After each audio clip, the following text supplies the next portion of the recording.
Hello guys, welcome to smart online Telugu. Friends, ఈ వీడియోలో అయితే మనము ఎయిమ్స్ అండి all Indian institute of medical science నుంచి అయితే వివిధ రకాల ఉద్యోగాలకు నోటిఫికేషన్ అయితే రావడం అయితే జరిగిందండి. అండ్ గైస్, ఇక్కడ నోటిఫికేషన్ వివరాలు, సెలక్షన్ ప్రాసెస్ ఏంటి మీ దానికి క్లారిటీగానే చెప్తాను. అండ్ వీడియోని వస్తే లైక్ అనేది చేసేయండి, అది ఇంకా సబ్స్క్రైబ్ చేసుకోండి. ఫ్రెండ్స్, చాలామంది చూస్తున్నారు కానీ లైక్ అనేది చేయట్లేదు. దయచేసి లైక్స్ అనేది చేసేయండి. ఈ వీడియోకి అయితే ఒక 50 లైక్స్ అయితే ఎక్స్పెక్ట్ అనేది చేస్తున్నాను. అండ్ గైస్, ఇక్కడ మీరు చూసుకుంటే మీకు ఎలాంటి ఎక్స్పీరియన్స్ లేకపోయినా మీరు అప్లై చేసుకునే విధంగా కొన్ని వేకెన్సీ అయితే ఉన్నాయి. ఆ ప్రాసెస్ కూడా క్లారిటీగా ఇక్కడ నేను చెప్తాను. వీడియోని లాస్ట్ వరకు చూస్తే మీకే అర్థమవుతుంది. ఒకవేళ మీకు అప్లై ప్రాసెస్ కావాలంటే కామెంట్ అనేది చేసేయండి ఫ్రెండ్స్, నేను సపరేట్గా వీడియో చేసి అయితే పెడతాను. అండ్ నెక్స్ట్ అయితే మనం నోటిఫికేషన్ అయితే చూసుకుందాం. గాయస్, ఇక్కడ మీరు నోటిఫికేషన్ అయితే చూసుకుంటే ఇది డైరెక్ట్ రిక్రూట్మెంట్ అయితే ఉండడం జరిగిందండి. ఇక్కడైతే మీరు చూసుకుంటే ఎయిమ్స్ భూపాల్ నుంచి రావడం జరిగింది. కాకపోతే ఆల్ ఇండియా కండక్ట్ వాళ్ళు అయితే మీరు అప్లికేషన్ అయితే పెట్టుకోగలరు. ఇండియన్ నేషన్ అని ఇక్కడ ఇవ్వడం జరిగిందండి. ఇక్కడ మీరు క్లారిటీగా చూసుకోవచ్చు. ఇక్కడ వేకెన్సీని మీరు చూసుకుంటే ఫస్ట్ అనేది సోషల్ వర్కర్ వాళ్ళకైతే టోటల్ 2 ఉద్యోగాలు అయితే ఇవ్వడం జరిగింది. తర్వాత ఆఫీస్ అండ్ స్టోర్ అటెండెంట్ వాళ్ళకు 40 ఉద్యోగాలు. And lower division clerk LDC వాళ్ళకైతే 32, స్టోనోగ్రాఫర్ వాళ్ళకైతే 34. అండ్ ఇక్కడ డ్రైవర్ ఆర్డినరీ గ్రేడ్ వాళ్ళకైతే 16. తర్వాత జూనియర్ వార్డెన్ వాళ్ళకైతే హౌస్ కీపర్లో అనేది 10 ఉద్యోగాలు అయితే ఉన్నాయి. అండ్ గైస్, ఇక్కడ మీరు కేటగిరీ వైజ్గా చూసుకునే ప్రయత్నమే చేయండి. ఈ నోటిఫికేషన్ అయితే మన టెలిగ్రామ్ గ్రూప్లో అయితే పెట్టడం జరిగింది, అక్కడ నుంచి అయితే మీరు చూసుకోవచ్చు. తర్వాత ఇక్కడ చూసుకుంటే డిటెక్షన్ హాల్ అటెండెంట్ వాళ్ళకు 8. అండ్ అప్పర్ డివిజన్ క్లర్క్ అంటే యూడీసీ వాళ్ళకైతే 2 ఉద్యోగాలు అయితే ఉన్నాయి. తర్వాత data entry operator grade A వాళ్ళకైతే 2. తర్వాత జూనియర్ స్కేల్ స్టోనో వాళ్ళకు హిందీలో అనేది 1. అండ్ సెక్యూరిటీ కమ్ ఫైర్ జమీదార్ వాళ్ళకైతే 1 అయితే ఉన్నాయండి. స్టోర్ కీపర్ కమ్ క్లర్క్ వాళ్ళకైతే 85 ఉద్యోగాలు అయితే ఉన్నాయి. ఇక్కడ టోటల్ నెంబర్ ఆఫ్ వేకెన్సీ అనేది 233 ఉద్యోగాలకు అనేది ఇక్కడ నోటిఫికేషన్ అయితే రావడం జరిగిందండి. ఇవైతే పర్మనెంట్ ఉద్యోగాలు అయితే ఉంటాయి కాబట్టి ఇక్కడైతే మీరు చూసుకోవాల్సి అయితే ఉంటుంది. గాయస్, ఇక్కడ మీరు పే స్కేల్ అనేది కూడా చూసుకునే ప్రయత్నం చేయండి. లెవెల్ 4 అదేవిధంగా లెవెల్ 2 లెవెల్ 1 ఇలా అయితే మీకు పే స్కేల్ అయితే ఉంటుంది. పూర్తి ఇన్ఫర్మేషన్ అయితే ఇస్తాను. కావాల్సిన క్వాలిఫికేషన్ ఫస్ట్ అనేది చూసుకోండి. ఆఫ్టర్ మీకు మిగతా ప్రాసెస్ కూడా క్లారిటీ అని అర్థమవుతుంది. అండ్ అప్లికేషన్ అనేది ఇక్కడ మీరు చూసుకుంటే October 6 నుంచి స్టార్ట్ అవడం అయితే జరిగిందండి. లాస్ట్ డేట్ అనేది October 30 వరకు అయితే మీరు అప్లై అనేది చేయాల్సి అయితే ఉంటుంది. ఓన్లీ ఆన్లైన్ ద్వారా మాత్రమే మీరు అప్లై అనేది చేయాల్సి అయితే ఉంటుంది. ఇక్కడైతే మీరు చూసుకునే ప్రయత్నమే చేయండి ఫ్రెండ్స్ క్లారిటీ అనేది. సెలక్షన్ ప్రాసెస్ విషయానికి వస్తే ఇక్కడ మీరు చూసుకుంటే ఫస్ట్ రైటింగ్ ఎగ్జామ్ అయితే ఉంటుంది. ఆఫ్టర్ స్కిల్ టెస్ట్ అయితే ఉంటుందని ఇక్కడ ఇవ్వడం అయితే జరిగిందండి. మీ రిలేటివ్ జాబ్కి సంబంధించిన స్కిల్ టెస్ట్ అయితే ఉంటుంది. ఇక్కడ ఫస్ట్ సిబిటీ ఎగ్జామ్లో అనేది 100 మార్క్స్ అనేది ఎగ్జామ్ అయితే ఉంటుంది. అండ్ 90 మినిట్ టైం అయితే ఇస్తారండి. అండ్ సిలబస్ అనేది ఇక్కడ మీరు క్లారిటీగా చూసుకునే ప్రయత్నం చేయండి. General knowledge and journal awareness అయితే ఉంటుంది. ఇంగ్లీష్ కంప్రెషన్ ఉంటుంది. క్వాంటిట్యూడ్ అప్టిట్యూడ్. అండ్ తర్వాత ఇక్కడ చూసుకుంటే జనరల్ ఇంటెలిజెన్స్ అండ్ రీజనింగ్ అయితే ఉంటుంది. ఫండమెంటల్ ఆఫ్ కంప్యూటర్ పైన అయితే ఉంటుందని ఇక్కడ ఇవ్వడం జరిగింది. ఎంఎస్ ఆఫీస్ కావచ్చు, ఇంటర్నెట్ యూజ్ చేయడం మిగతా అని మీకు తెలిసి ఉండాల్సి అయితే ఉంటుంది. దీంతోపాటు ఇక్కడ చూసుకుంటే సిసిఎస్ రూల్స్ 1964 గురించి అడుగుతారని ఇక్కడ చూపించారండి. తర్వాత సిసిఎస్ లెవెల్ రూల్ 1972 ప్రకారం కూడా ఇక్కడ అడుగుతారని ఇక్కడ చూపించారు. సపరేట్ పోస్ట్ వైజ్గా ఇక్కడ మెరిట్ లిస్ట్ అనేది తీస్తామని ఇక్కడ చూపించారు. అండ్ నెగిటివ్ మార్కింగ్ కూడా ఉంటుంది. 1/4 అనేది నెగిటివ్ మార్కింగ్ అయితే ఉంటుంది ఇక్కడ ఇవ్వడం అయితే అయితే మీరు చూసుకునే ప్రయత్నం చేయండి ఫ్రెండ్స్. అండ్ గైస్, ఇక్కడ మీరు చూసుకుంటే ఆఫ్టర్ అనేది స్కిల్ టెస్ట్ అయితే ఉంటుంది. స్కిల్ టెస్ట్ కంప్లీట్ అయిన తర్వాత డాక్యుమెంట్ వెరిఫికేషన్ అయితే ఉంటుంది.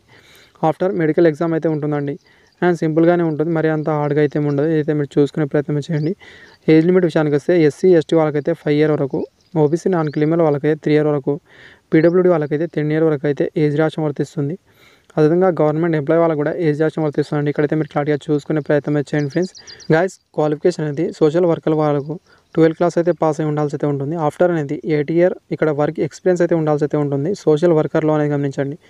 ఏజ్ లిమిట్ అనేది 18 నుంచి 35 సంవత్సరాల వరకు అయితే మీరు అప్లికేషన్ అయితే పెట్టుకోగలరు. తర్వాత office and store attendant multi tasking staff వాళ్ళకైతే 10th ఆర్ ఈక్వలెంట్ ఉన్నా మీరు అప్లికేషన్ అయితే పెట్టుకోగలరండి. ఐటీఐ ఉన్నా మీరు అప్లై అనేది చేసుకోగలరు. ఏదో ఒకటి ఉంటే సరిపోతుందండి. 18 నుంచి 30 సంవత్సరాల వరకు అయితే ఉండాల్సి అయితే ఉంటుంది. తర్వాత లోయర్ డివిజన్ క్లర్క్ వాళ్ళకైతే ఎల్డీసీ అనేది చూసుకోండి. 12th ఆర్ ఈక్వలెంట్ అయితే పాస్ అయి ఉండాల్సి అయితే ఉంటుంది. తర్వాత స్కిల్ టెస్ట్ అయితే చూస్తారండి. టైపింగ్ నాలెడ్జ్ అయితే మీకు తెలిసి అయితే ఉండాల్సి అయితే ఉంటుంది. ఇంగ్లీష్లో అయితే 35 వర్డ్స్ పర్ మినిట్, హిందీలో అయితే 30 వర్డ్స్ పర్ మినిట్ అనే టైప్ అనేది చేయగలగాలి. డిజర్బుల్గా అనేది కంప్యూటర్ బేసిక్ లిటరేచర్ అయితే తెలిసి అయితే ఉండాల్సి అయితే ఉంటుందని ఇక్కడ ఇవ్వడం జరిగింది. మ్యాండేటరీ ఏం కాదు. అండ్ ఇక్కడ ఏజ్ లిమిట్ అనేది 18 నుంచి 30 సంవత్సరాల వరకు అయితే మీరు అప్లికేషన్ పెట్టుకోగలరండి. అదేవిధంగా కేటగిరీ వైజ్గా కూడా ఇక్కడ ఏజ్ రాజ్యం వర్తిస్తుంది. ఇంతకుముందు నేను చెప్పాను కాబట్టి అదేవిధంగా అయితే ఉంటుంది. తర్వాత స్టోనోగ్రాఫర్ వాళ్ళకైతే ఇక్కడ 12th ఆర్ ఈక్వలెంట్ అయితే ఉండాల్సి అయితే ఉంటుంది. దీంతోపాటు డిటెక్షన్ అయితే ఉంటుంది 10 మినిట్ అనేది. అండ్ 50 మినిట్ ఇంగ్లీష్, అదేవిధంగా 65 మినిట్ అనేది హిందీలో అయితే ఉంటుంది. అండ్ గైస్, ఇక్కడ వేసుకుంటే హిందీ అదేవిధంగా ఇంగ్లీష్ లాంగ్వేజ్లో అయితే రైటింగ్ అదేవిధంగా స్పీకింగ్ గురించి అయితే డిజర్బుల్గా అయితే తెలిసి అయితే ఉండాల్సి అయితే ఉంటుంది. ఏజ్ లిమిట్ 18 నుంచి 27 సంవత్సరాల వరకు అయితే మీరు అప్లికేషన్ అయితే పెట్టుకోగలరు. తర్వాత డ్రైవర్ ఆర్డినరీ గ్రేడ్ వాళ్ళకైతే 10th క్లాస్ పాస్ ఉంటే సరిపోతుంది. కాకపోతే లైట్ అదనంగా హెవీ మోటార్ డ్రైవింగ్ లైసెన్స్ అయితే ఉండాల్సి అయితే ఉంటుంది. దీంతోపాటు మినిమం అనేది 2 ఇయర్ అనేది మీకు అనేది ఇక్కడ డ్రైవింగ్ ఎక్స్పీరియన్స్ అయితే ఉండాల్సి అయితే ఉంటుంది. ఏజ్ లిమిట్ 18 నుంచి 27 సంవత్సరాల వరకు అయితే మీరు అప్లికేషన్ అయితే పెట్టుకోగలరు. తర్వాత జూనియర్ వార్డెన్ వాళ్ళకు హౌస్ కీపింగ్లో అని చూసుకోండి ఫ్రెండ్స్, గ్రాడ్యుయేట్ అయితే పాస్ అయి ఉండాల్సి అయితే ఉంటుంది. దీంతోపాటు 2 ఇయర్ ఎక్స్పీరియన్స్ అయితే ఉండాల్సి అయితే ఉంటుంది జూనియర్ వార్డెన్లో అనేది. ఆఫ్టర్ అనేది డిటెక్షన్ హాల్ అటెండెంట్ వాళ్ళకైతే 12th క్లాస్ పాస్ అయి ఉండాల్సి అయితే ఉంటుంది. దీంతోపాటు 1 ఇయర్ ఎక్స్పీరియన్స్ అయితే ఉండాల్సి అయితే ఉంటుందండి రిలేటివ్ డిపార్ట్మెంట్లో అని గమనించండి. లేకపోతే ఇక్కడ చూసుకుంటే 10th క్లాస్ పాస్ అయిన తర్వాత మినిమం 3 ఇయర్ ఎక్స్పీరియన్స్ ఉన్నా మీరు అప్లికేషన్ అయితే పెట్టుకోగలరు. ఏజ్ లిమిట్ 21 నుంచి 30 సంవత్సరాలు అయితే ఉండాల్సి అయితే ఉంటుంది. అప్పర్ డివిజన్ క్లర్క్ అనేది యూడీసీ వాళ్ళకు డిగ్రీ అయితే కంపల్సరీ అయితే ఉండాల్సి అయితే ఉంటుంది. ప్రొఫెసింగ్ ఇన్ కంప్యూటర్లో అయితే తెలిసి అయితే ఉండాల్సి అయితే ఉంటుంది. అండ్ స్కిల్ టెస్ట్ అని చూసుకుంటే ఇక్కడ ఎల్డీసీ వాళ్ళకి ఏ విధంగా ఉంటుందో ఇక్కడ కూడా అదే విధంగా అయితే ఉంటుందని చూపించారు. ఏజ్ లిమిట్ అనేది 21 సంవత్సరాల నుంచి 30 సంవత్సరాలకు అయితే మీరు అప్లికేషన్ అయితే పెట్టుకోగలరు. తర్వాత data entry operator grade A వాళ్ళకైతే 12th క్లాస్ ఆర్ ఈక్వలెంట్ అయితే ఉండాల్సి అయితే ఉంటుంది. దీంతో పాటు అనేది ఇక్కడ చూసుకుంటే టైపింగ్ స్పీడ్ అయితే చూస్తారు. ఇక్కడైతే మీరు డేటా ఎంట్రీ ఆపరేటర్లో అనేది చూసుకోండి ఫ్రెండ్స్, ఎలా ఉండాలి టైపింగ్ స్పీడ్ అని మిగతా ఇక్కడ మీరు చూసుకోవాల్సి అయితే ఉంటుంది. కీ డిప్రెషన్ అనేది చూసుకోండి ఫ్రెండ్స్. తర్వాత ఇక్కడ చూసుకుంటే 18 నుంచి 27 సంవత్సరాల వరకు అయితే ఏజ్ లిమిట్ ఉండాల్సి అయితే ఉంటుంది. తర్వాత జూనియర్ స్కేల్ స్టోనో వాళ్ళకు హిందీలో అనేది 12th ఆర్ ఈక్వలెంట్ అయితే ఉండాల్సి అయితే ఉంటుంది. స్కిల్ టెస్ట్ అనేది ఇక్కడ చూసుకుంటే షార్ట్ హ్యాండ్ అని హిందీలో అయితే ఉండాల్సి అయితే ఉంటుంది. వాళ్ళు మాత్రమే ఇక్కడ ఎలిజిబుల్ అవుతారు. ఏజ్ లిమిట్ 21 నుంచి 30 సంవత్సరాల వరకు అయితే మీరు అప్లై అనేది చేసుకోగలరు. అండ్ తర్వాత సెక్యూరిటీ కమ్ ఫైర్ జమీదార్ వాళ్ళకైతే 12th ఆర్ ఈక్వలెంట్ అయితే ఉండాల్సి అయితే ఉంటుంది. అదేవిధంగా ఇక్కడ చూసుకుంటే మీరు అనేది హైట్ కూడా ఉండాలండి ఈ వేకెన్సీలకు అనేది 167 సెంటీమీటర్ అయితే ఉండాల్సి అయితే ఉంటుంది. చెస్ట్ నార్మల్గా 80 ఉండాలి. ఎక్స్పాన్స్ చేసినప్పుడు 5 సెంటీమీటర్ అయితే ఎక్స్పాన్స్ అనేది అవ్వాల్సి అయితే ఉంటుంది.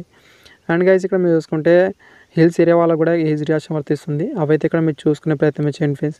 డిజేబుల్గా అనేది కొన్ని ఇక్కడ మిలిటరీ పారామిలిటరీ వాళ్ళకైతే ఎలాంటి ఎక్స్పీరియన్స్ లేకపోయినా మిగతాని కూడా ఇక్కడ వర్తిస్తుందని చూపించారు. ఇక్కడైతే మీరు చూసుకోండి. ఏజ్ లిమిట్ 18 నుంచి 27 సంవత్సరాల వరకు అయితే మీరు అప్లికేషన్ అయితే పెట్టుకోగలరు. అదేవిధంగా నెక్స్ట్ వేకెన్సీ చూసుకుంటే స్టోర్ కీపర్ కమ్ క్లర్క్ వాళ్ళకైతే గ్రాడ్యుయేట్ అయితే ఇక్కడ మీరు పాస్ అయి ఉండాల్సి అయితే ఉంటుంది. అదేవిధంగా 1 ఇయర్ ఎక్స్పీరియన్స్ అయితే ఉండాల్సి అయితే ఉంటుంది హ్యాండిలింగ్ స్టోర్లో అనేది గమనించండి ఫ్రెండ్స్.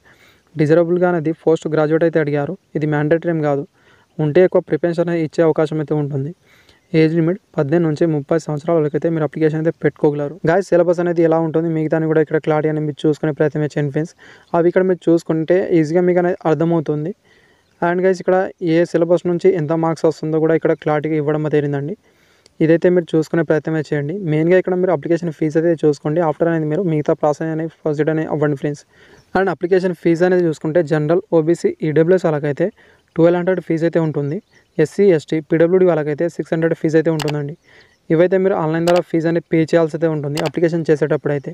ఇవైతే ఇక్కడ మీరు చూసుకునే ప్రయత్నమే చేయండి. Thank you. వీడియో వస్తే లైక్ అనేది చేసేయండి. Thank you for watching.